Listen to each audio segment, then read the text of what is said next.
Guillermo del Toro's 2006 movie Pan's Labyrinth starts with an army captain waiting for his pregnant wife to arrive to the place he is posted in. She is 15 minutes late, and you first see the captain with his pocket watch in hand, dismayed that the wife is not punctual.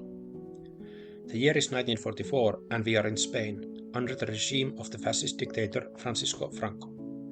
The glass casing of the pocket watch is broken. Captain is the villain of this movie. In cinema, small things throughout the story are often made to tell a lot about the characters or motives of the movie, and in Pan's Labyrinth the pocket watch is pregnant with meaning, as more and more aspects get added to this object.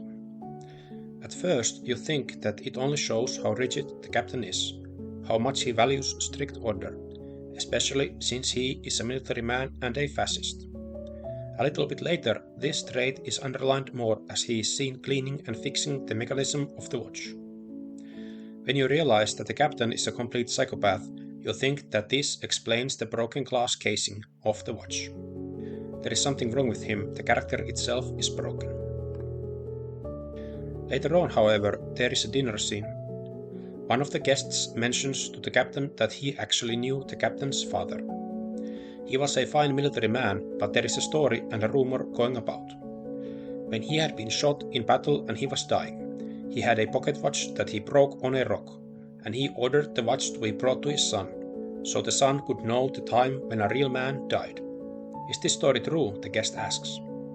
The captain dismisses the whole thing as a baseless rumor, that his father never even owned a watch, but we, the audience, know better. So the pocket watch is not just about the captain.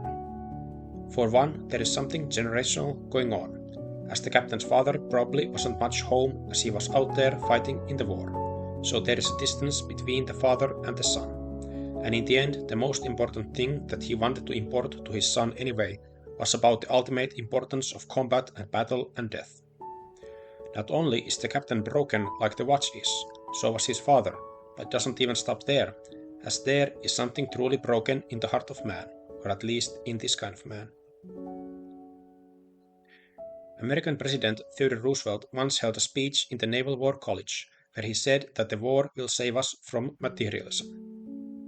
As technology and innovation was advancing humanity, many felt that people would be stuck on the material level, and we would only become weak and pleasure-loving, completely losing the virility and life essence of man, acting only according to the lowest common denominator.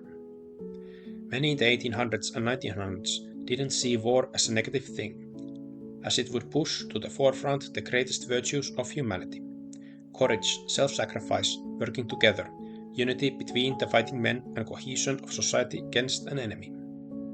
Every society in history has had some version of apotheosis, the elevation of man to divine status, the absolute highest point or ultimate climax, reached in one system the one way, in another the other way.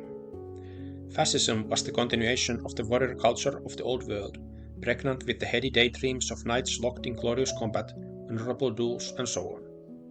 The pocket watch in the movie is not just about the characters, it is a signifier for fascism itself.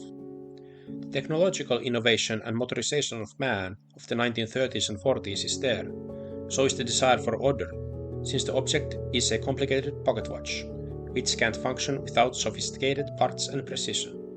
But the mechanical coldness of it all and non-humanity are there too. The glass cover is broken since the whole ideology is broken, but it also is broken because of the message the father of the captain wanted to send to his son.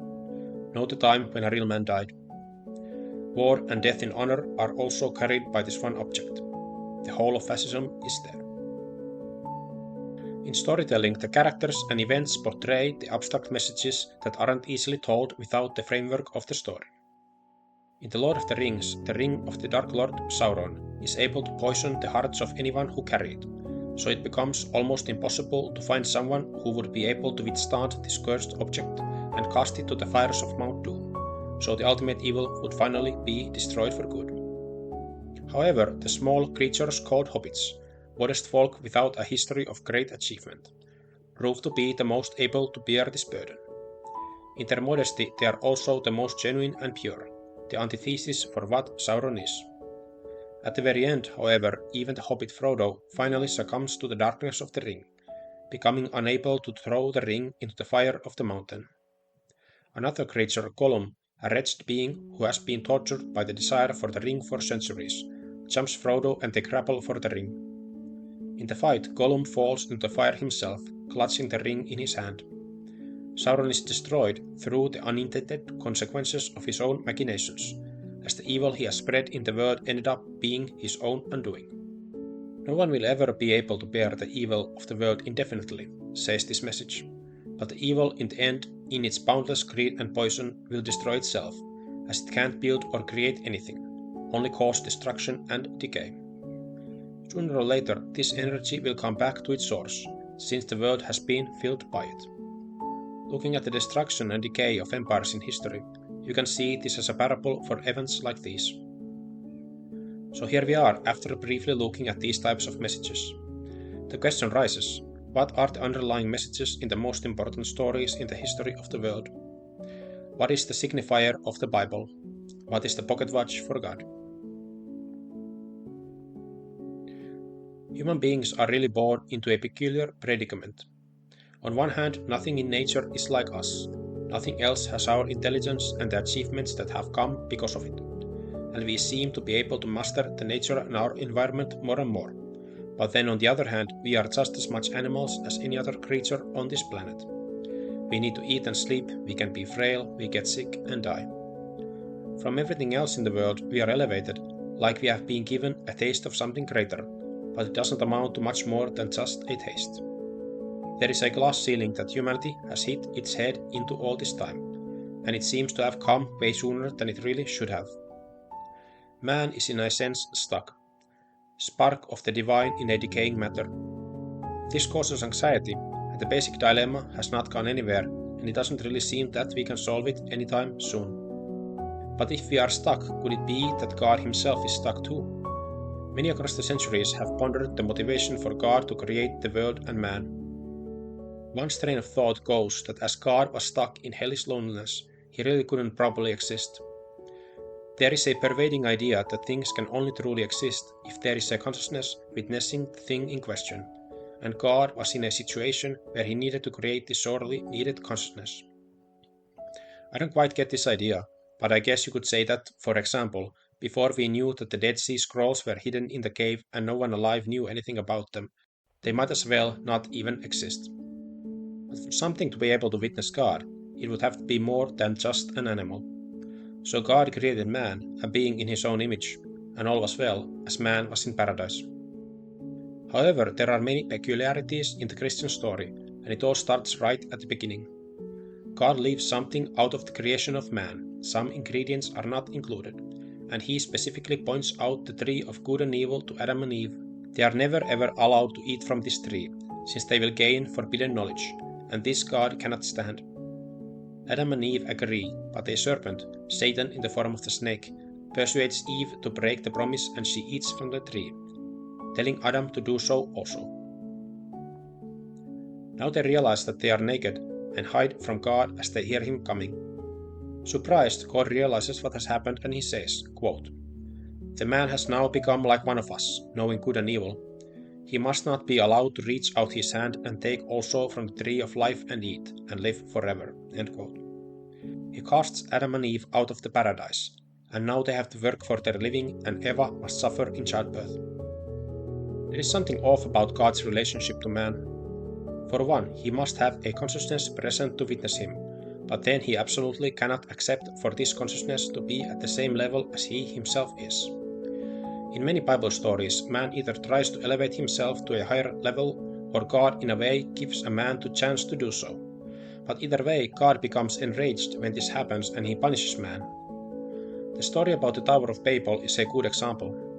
When people start to work together to create a great tower and a great city, God says, quote, "If as one people speaking the same language they have begun to do this, then nothing they plan to do will be impossible for them. Come, let us go down and confuse their language so they will not understand each other." End quote. Secondly, God is jealous to the core, and he constantly has to test man to see if he will do exactly as he says. Like in the story of Adam and Eve in the paradise, God deliberately sets the stage so that man is next to a temptation that man is almost bound to trip over. He also must know that the serpent is there in the paradise also, so that there is another factor that almost guarantees that man will fail. Other famous Bible story is the one about Abraham. Abraham has been promised a son from his first wife Sarah for a long time, but this son is only born very late in their lives. As the child grows, God asks Abraham for a sacrifice, and only this son, the one that Abraham loves the most, and the one that was promised by God himself to Abraham, will suffice. As the child grows, God asks Abraham for a sacrifice, and only this son, the one that Abraham loves the most, and the one that was promised by God himself to Abraham, will suffice. Abraham does what he is told, and only when his knife is lifted high in the air as he is ready to murder his own son, God intervenes and says that Abraham did good. Third, God is supposed to be all-powerful and all-knowing, but he very rarely seems to consult his own omniscience, and the misbehavior of man always seems to come as a surprise to him, even though it really shouldn't. Didn't he have the complete control over every aspect of man when he decided to create humanity? Can you be mad at a thing if you specifically made it in a certain way? Couldn't he have altered the recipe in a way that would create exactly what he required? As the result of these three aspects in the nature of God, man really is in a pickle. He is constantly bothered and harassed by this great entity that will not let him be and that is constantly demanding his attention or else. Even though God is supposed to be good, why is he so cruel? Why does he allow so much evil in the world? In his book Answer to Job, psychoanalyst Carl Jung offers this explanation. The story of Job is one of the most famous stories from the Old Testament, and it involves Job, a prosperous and happy man who is faithful to God. God meets Satan and tells him how good of a follower Job is, but Satan answers that this is just because he has been fortunate in life, and if he were allowed to test Job, the man would sing another tune. God agrees and allows Satan to do what he wills with Job, as long as he doesn't kill him. This easily Satan can cast doubt in the mind of God, and so Job's whole family is killed and his property destroyed, and Satan takes away Job's health too. He even makes Job's friends perceive that Job must be at fault for his suffering, since he surely is punished for some wrongdoing, so Job can't even find a sympathetic ear. However, Job argues his own case, since it really is true that he has done nothing wrong. First, he has a long argument with his friends about his situation, and finally God himself shows up, and, curiously, he flexes his own powers and achievements in a lengthy fashion. For some reason God seems to feel that in a way he is cornered, and the only way out is to underline his own might and the weakness of man. Jung's view is that Job truly has the upper hand here, a moral higher ground, since his case is just and God is in the wrong here. God is supposed to be just, so where is this justice now? God cannot tolerate something that is superior to him, so the only solution he can come up with is to come out with guns blazing. But without realizing it, he does look kind of pathetic, since he needs to bring out all his might against a single regular man who has already tortured. And Job, who knows what is going on, smartly doesn't say anything against God and bows down. Still, God continues to explain how strong and mighty he is, still feeling that he is not on strong ground enough. And once again, Job just bows down and doesn't talk back. God kind of grumbles and orders Job's friends to make offerings. Then he restores Job's health and property and gives him a new family. So ends the book of Job. What a strange story this is. Jung's view is that in a way God's being is basically just pure unconsciousness, and he uses the word antinomy, meaning a whole that contains inner opposites. Since God is everything, he is at the same time cruel and merciful, bad and good, and so on. Since Job has God's number, he has basically realized that he has to keep pushing and playing until he hits on the good side of God, the one that will give him back his previous fortune, even if he has to suffer a little bit more before he gets there. Job plays a fast one on God himself, who really doesn't realize what is going on, but he does sense that something weird is happening, and he feels very threatened, thus feeling the need to underline his own greatness to Job in a great length. Feeling somewhat satisfied, him ordering Job's friends to make him offerings is kind of funny, as it looks like he needs to do one more power move to feel better about the whole situation, and then, without admitting it in words, he gives back Job what he took. since he really was in the wrong, even though this part is not uttered out loud. In Young's view, this whole episode is not really done when the story ends. It planted a seed in God's mind, a knowing that he couldn't really understand, but this thought didn't go anywhere. As time passed, he started to understand that humans really do have something that he himself doesn't. So in order to get this thing that he lacks but man doesn't, God must himself become a man. And so, because of Job, he eventually end up with Jesus.